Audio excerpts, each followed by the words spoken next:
जय हिंद। दोस्तों, आज के सेशन में हम बात करने वाले हैं एक शॉकिंग रिपोर्ट के बारे में जो कि चाइना और लाइन ऑफ एक्चुअल कंट्रोल के रिगार्डिंग है। आज के सेशन का जो कंटेंट है वो पूरा का पूरा डिराइव किया गया है एक न्यूज़ से, और वो न्यूज़ का कंटेंट बेस्ड है एक रिपोर्ट के ऊपर जो कि एक आईपीएस ऑफिसर के द्वारा प्रिपेयर की गई है। ये रिपोर्ट कहाँ से आई है पहले आप ये जान लीजिए। अभी लास्ट वीक आपने सुना होगा कि एक all India conference of director general and inspector general of police हुई थी 20th to 22 जनवरी को। तो इसमें सीनियर जो आईपीएस ऑफिसर्स हैं स्टेट्स के, सभी स्टेट्स के, उनका इंटरेक्शन होता है ऑनरेबल प्राइम मिनिस्टर और होम मिनिस्टर के साथ, और अलग अलग मुद्दों पर बात की जाती है। और इसी कॉन्फ्रेंस के अंदर अलग अलग फील्ड ऑफिसर्स की तरफ से रिसर्च पेपर रिपोर्ट्स भी पेश किए जाते हैं। तो इसी तरह की एक रिपोर्ट पेश की गई श्रीमती पीडी नित्या की तरफ से, जो कि आईपीएस ऑफिसर हैं और प्रेजेंटली एसएसपी ले हैं। यहां आप देख रहे हो एसपी लिखा हुआ है न्यूज के अंदर, बट आप वेबसाइट पे जाओगे तो वो एसएसपी हैं ले के। तो ये आर्टिकल आप देख रहे हो 25 जनवरी का आर्टिकल है इंडियन एक्सप्रेस का। हेडलाइन में लिखा हुआ है, in eastern Ladakh India has lost presence in 26 out of 65 patrolling points report. अब सबसे पहले तो आपको पेट्रोलिंग पॉइंट्स पता होना चाहिए क्या होता है। देखो, जो लाइन ऑफ एक्चुअल कंट्रोल है इंडिया और चाइना के बीच, वहां कोई ऐसे फेंसिंग तो है नहीं है जिसके हिसाब से आप ये बोल दो कि हाँ फेंसिंग के इधर इंडिया है, फेंसिंग के उधर चाइना है। एक तरह से आपस में म्यूचुअल अंडरस्टैंडिंग है कि यहां तक एरिया हमारा है, यहां के बाद एरिया आपका है। तो पेट्रोलिंग पॉइंट्स का मतलब है फेंसिंग नहीं है, बट यूनिट्स हैं वो पीरियोडिकली जाके वहां पे पेट्रोल करती रहती हैं, अपनी प्रेजेंस दिखाती रहती हैं। कोई फिक्स पीरियड नहीं होता कि इतने टाइम के बाद ही आप अपनी प्रेजेंस दिखाओगे। इस तरह से कुड़ी है वो जाएगी जहां तक हमारा एरिया होगा, वहां तक अपनी प्रेजेंस दिखा देगी। वो एक पॉइंट बन गया पेट्रोलिंग पॉइंट। कई केसेस में हो सकता है किसी नदी का किनारा हो, कोई नाला हो, वहां पर कोई एक ज्योग्राफिकल ऐसा पॉइंट हो जो आप डीमार्केट कर सकते हो, ठीक है ये एंड पॉइंट है, आपको दिख रहा है। कई केसेस में हो सकता है जैसे ये पूरा एक खाली एरिया, अब यहाँ पे मान लो कोई पेट्रोलिंग पॉइंट अगर हो तो यहाँ पर कोई पेट्रोलिंग पॉइंट नंबर दे दिया जाता है, उसको कुछ मार्किंग कर दी जाती है कि ठीक है यहाँ तक हम पेट्रोल करेंगे। हमारे जब जवान वहां जाते हैं कोई ना कोई निशानी छोड़कर चले जाते हैं, कोई टीन बॉक्सेस छोड़ आएंगे कि भाई हम यहाँ पर विजिट किए थे। क्योंकि कई बार क्या होता है, आपने सुना है जब आपस में एक दूसरे के एरिया में अगर फौज एंटर कर जाती है तो बाद में टॉक्स होती हैं, वहां पर नेगोशिएशन होती है, वहां पे बैठ के डिस्कस किया जाता है कि आप हमारे एरिया में आए या नहीं आए, या ये एरिया आपका है या नहीं है, आपने पिछले इतने टाइम में विजिट किया या नहीं किया। तो वो कहीं ना कहीं एक तरह से एविडेंस होता है कि ठीक है हम आए थे, हम इतना टाइम पहले यहाँ अपनी प्रेजेंस दिखा के गए हैं। सो आई थिंक अब आपको ये समझ में आ गया कि पेट्रोलिंग पॉइंट्स का सिग्निफिकेंस क्या है। सो स्टार्ट करते हैं रिपोर्ट के साथ। सबसे पहला पॉइंट क्या है इसमें लिखा हुआ है कि काराकोरम पास से लेकर चुमूर तक टोटल 65 पेट्रोलिंग पॉइंट्स है, जिसमें से 26 पेट्रोलिंग पॉइंट्स के अंदर या तो रिस्ट्रिक्टिव पेट्रोलिंग हो गई है हमारी तरफ से, या बिल्कुल भी पेट्रोलिंग नहीं है। इस वजह से जो चाइना है वो कई बार हमें फोर्स करता है ये एक्सेप्ट करने के लिए कि ये एरिया जो है या तो बफर जोन है या उनका एरिया है, क्योंकि हमने काफी टाइम से यहां पर प्रेजेंस नहीं दिखाई है। They have not seen the presence of Indian security forces or civilians since long time. The Chinese were present in these areas. So ये क्लेम करते हैं कि ये हमारा एरिया है। So इस एरिया को मान लो जिसमें हम नहीं गए हैं कुछ टाइम से, इसको कहते हैं ये कि बफर जोन बना दो। बफर जोन का मतलब कि ये ना आपका एरिया या ना हमारा एरिया, ना आप इसमें पेट्रोलिंग करोगे ना हम इसमें पेट्रोलिंग करेंगे। तो कुछ टाइम के बाद ये बफर जोन में भी एंटर करना स्टार्ट कर देते हैं चाइनीज आर्मी वाले लोग, और उसके बाद जो आगे का एरिया उसको बफर जोन क्रिएट करने की कोशिश करते हैं। तो इस इनकी स्ट्रेटेजी को क्या कहा जा रहा है, grab land inch by inch, कि इंच इंच करते हुए इंडियन टेरिटरी में घुसने की कोशिश करो, जिसको नाम दिया जाता है सलामी स्लाइसिंग। ये आपके एग्जाम पॉइंट ऑफ व्यू से भी इंपॉर्टेंट है। अगले पॉइंट पे चलते हैं रिपोर्ट के अंदर। अगला पॉइंट अब क्या है, अब इसमें लिखा हुआ है कि जब डी एस्केलेशन टॉक्स होती हैं, कि कई बार डिस्प्यूट हो जाता है कि आप हमारे एरिया में आ गए हो या हम आपके एरिया में चले गए हैं, तो उसके बाद डी एस्केलेशन टॉक्स होती हैं कि बैठ के बात करते हैं, नेगोशिएशंस करते हैं कि क्या इशू है एग्जैक्टली, कौन किसके एरिया में आया है। तो ऐसे केस में अब इन्होंने अपनी जो पीक्स हैं चाइना वालों ने, उस पर कुछ बड़े हाई टेक्नोलॉजी कैमराज इंस्टॉल कर दिए हैं, सो डैट ये एविडेंस रख सकें कि पिछले 1 महीने में, 1 साल में, 6 महीने में इंडिया की तरफ से कोई पेट्रोलिंग करने गया था या नहीं गया था, क्या इंडिया की तरफ से कोई विलेजर्स की वहां प्रेजेंस थी या नहीं थी। सो इनके पास अब एक एविडेंस होता है। ये कई बार बोल देते हैं कि देखो इतने टाइम में हमारे कैमरा में तो कोई रिकॉर्डिंग आई नहीं, या कोई डिस्प्यूटेड अगर एरिया हो जहां पे ये कहते हैं ये हमारा एरिया, आप इसमें हमारी परमिशन के बिना नहीं आ सकते, अगर वहां कोई एंटर करता है तो उस इशू को रेज करते हैं। सो ये भी एक चीज जो है रिपोर्ट में हाईलाइट की गई है। इसके बाद अगला एक इंपॉर्टेंट पॉइंट है, with salami slicing strategy they object to our movement even in the buffer zone. जो बफर जोन है उसमें भी हमारी मूवमेंट को वो ऑब्जेक्ट करते हैं, क्लेमिंग कि ये उनका अपना ऑपरेशन का एरिया है और हमें बोलते हैं कि आप और पीछे चले जाओ। तो इस तरह से बफर जो जोन है वो भी खिसकता चला जा रहा है।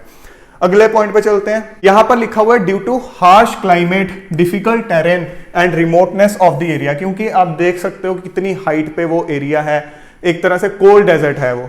तो वहां पर कोई बिल्कुल एलएसी के पास कोई लोग भी नहीं रहते हैं, विलेजेस भी थोड़े हटके ही हैं। तो ऐसे केस में रिपोर्ट में लिखा हुआ है कि it affects the morale and motivation of jawans and officers on the ground which only reminds them to start a reverse countdown, कि वो उल्टी गिनती करना शुरू कर देते हैं कि हमारी जो पोस्टिंग है कब यहां पर खत्म हो और हम दूसरी जगह पर जाएं, प्लेन एरिया में जाएं या दूसरी जगह पर जाएं। क्योंकि आपको पता है परमानेंटली पोस्टिंग नहीं रहती है यूनिट्स की, पीरियोडिकली चेंज होती रहती है। पहले यूनिट आएंगे, उनके एक पर्टिकुलर टाइम तक पोस्टिंग रहेगी, उसके बाद उनका ट्रांसफर हो जाएगा। सो इस तरह से लिखा हुआ है रिपोर्ट के अंदर। अब ये एक इंपॉर्टेंट पॉइंट है, थोड़ा आपको कंट्रोवर्शियल पॉइंट भी लगेगा। मैं भी ये वाला एक पैराग्राफ पढ़ के काफी ज्यादा शॉक्ड था, थोड़ा मुझे भी अजीब लगा ये पढ़ के। In a longer duration, they don't see the utility to defend barren acres of land when no population and no economic activity is being carried out. Therefore, the onus is on us to keep their motivation and morale high. आगे इसमें एक और important चीज लिखी है कि during an interaction with one senior officer, कि एक सीनियर ऑफिसर से इंटरेक्ट किया गया तो उनका ये एक अपना ओपिनियन था कि if by retreating 400 metres back, कि अगर हम 400 मीटर पीछे चले जाएं और हम पीएलए यानी कि पीपल्स लिबरेशन आर्मी के साथ शांति बना सकें अगले 4 सालों के लिए, तो वो वर्थ है। बट आप ये नहीं कह सकते कि ये एक ओपिनियन हमारी आर्मी का ओपिनियन है, एक किसी ऑफिसर का ओपिनियन हमारी आर्मी का ओपिनियन नहीं हो सकता, हमारी गवर्नमेंट का ओपिनियन नहीं हो सकता। इंडीड मैं आपको एक अपना पर्सनल एक्सपीरियंस बताता हूँ। एक बार मेरा इंटरेक्शन हुआ था एक सीनियर रिटायर्ड आर्मी ऑफिसर के साथ, वो भी अपनी पोस्टिंग में किसी टाइम पे इंडिया चाइना बॉर्डर में पोस्टेड थे। तो उन्होंने बताया कि वहां पर कितने चैलेंजिंग सर्कमस्टांसेस हैं, बट स्टिल जवानों का मोरल हाई रहता है, अंदर जो जज्बा होता है कि नहीं मुझे तो अपनी जो कंट्री है उसको पूरा डिफेंड करना है। तो एक्सट्रीम कंडीशंस में भी वो डिफेंड करते हैं और हम कभी भी जनरलाइज नहीं कर सकते। ये स्टेटमेंट अपने आप में थोड़ा कंट्रोवर्शियल सा पैराग्राफ है, बट क्योंकि न्यूज में रिपोर्ट में मेंशन है इसलिए यहां पर डिस्कस करना ये जरूरी था। अब उसके बाद अगले पॉइंट पे चलते हैं। The Indian army according to the report is playing a play safe strategy. उन्होंने कुछ एरियाज में रिस्ट्रिक्शंस भी लगा दी हैं कि जो ये चरवाहे हैं अपनी भेड़ों बकरियों को वहां पर चराने के लिए ना लेके जाएं जहां पर डिस्प्यूटेड एरिया हो, जहां पर चाइना कहता है कि नहीं हमारा एरिया, इंडिया कहता है हमारा एरिया। तो ये चाहते हैं कि उस एरिया के अंदर हमारे चरवाहे चराने ना लेके जाएं, क्योंकि अब उन्होंने कैमरास फिट कर दिए हैं, जैसे ही वो कैमरे के अंदर चीज आएगी तो वो इशू रेज करेंगे। सो इसी वजह से हमारे आर्मी यूनिट्स की तरफ से एज पर द रिपोर्ट कुछ चेक पोस्ट भी बनाए गए हैं टू चेक द मूवमेंट, कि वहां कोई सिविलियन या कोई और इंसान ना जाए जिसके कारण कोई लेटर ऑन इशू हो। अब आगे इस रिपोर्ट में ये भी मेंशन है कि जो रिसेंटली डील ऑफ डिसएंगेजमेंट हुई थी पेट्रोलिंग पॉइंट 15 और 16 में, उसकी वजह से लॉस ऑफ पेस्चर लैंड्स हुआ है, कि ऐसी कुछ जमीनें जहां पर चरवाहे अपनी भेड़े बकरियों को चराने लेके जाते थे वो हमारे हाथ से गई हैं। उसकी वजह से लॉस ऑफ लाइवलीहुड हुआ है, उनकी जीविका को नुकसान हुआ है, चेंज इन लाइफस्टाइल पैटर्न हुआ है, जो बॉर्डर विलेजेस के अंदर लोग रहते हैं उसकी वजह से उनका माइग्रेशन हुआ है, जो श्रिंकिंग ग्रेजिंग एरियाज हैं उसकी वजह से कम्युनिटीज के अंदर फाइटिंग भी हुई है, और इसी वजह से सिविल मिलिट्री जो लाइजन है आपस में सिविलियंस का और मिलिट्री वालों का वहां जो तालमेल है उसको भी उस चीज ने अफेक्ट किया है कहीं ना कहीं। अब आगे इस रिपोर्ट में कुछ सजेशंस दिए गए हैं जो कि आपके लिए जानने जरूरी हैं, बिकॉज कल ये चीजें आपकी आंसर राइटिंग में इंटरव्यू में डेफिनेटली काम आएंगी। क्या लिखा हुआ है वो देख लेते हैं। यहाँ लिखा है जो चाइना की इंच बाय इंच कैप्चर करने की स्ट्रेटेजी है उसको हमें टैकल करना चाहिए with our no fall back strategy, कि हमें बिल्कुल भी एक इंच भी पीछे नहीं हटना है।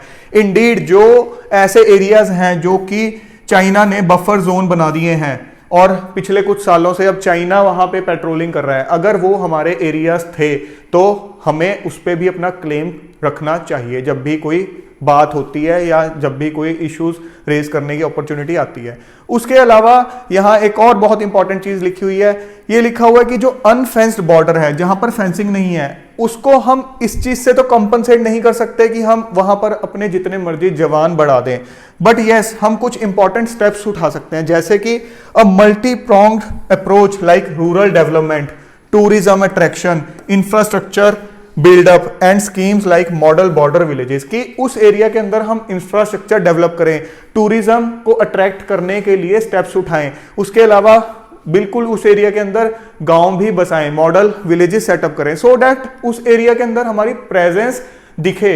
इंडीड लोगों का आना जाना वहां पर नेचुरल वे से चलता रहे और उसके अलावा वहां पर इकोनॉमिक एक्टिविटी को भी बूस्ट देगी, और जो लोकल पॉपुलेशन है और इकोनॉमिक इंटरेस्ट हैं उनको ध्यान में रखते हुए ये स्टेप्स उठाए जाएं।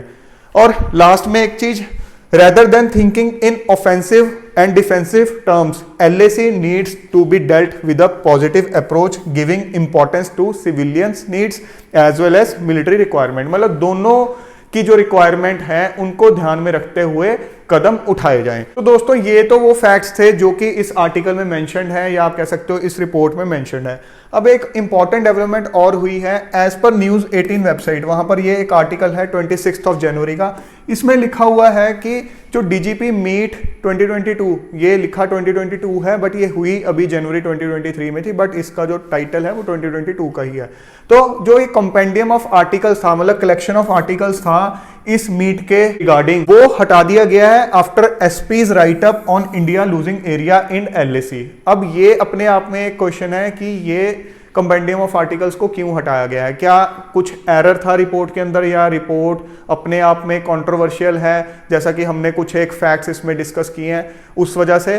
बट हम किसी कंक्लूजन पे नहीं पहुंच सकते हैं अनलेस एंड अनटिल आर्मी की तरफ से या फिर गवर्नमेंट की तरफ से इस पे कोई भी इंफॉर्मेशन आती है।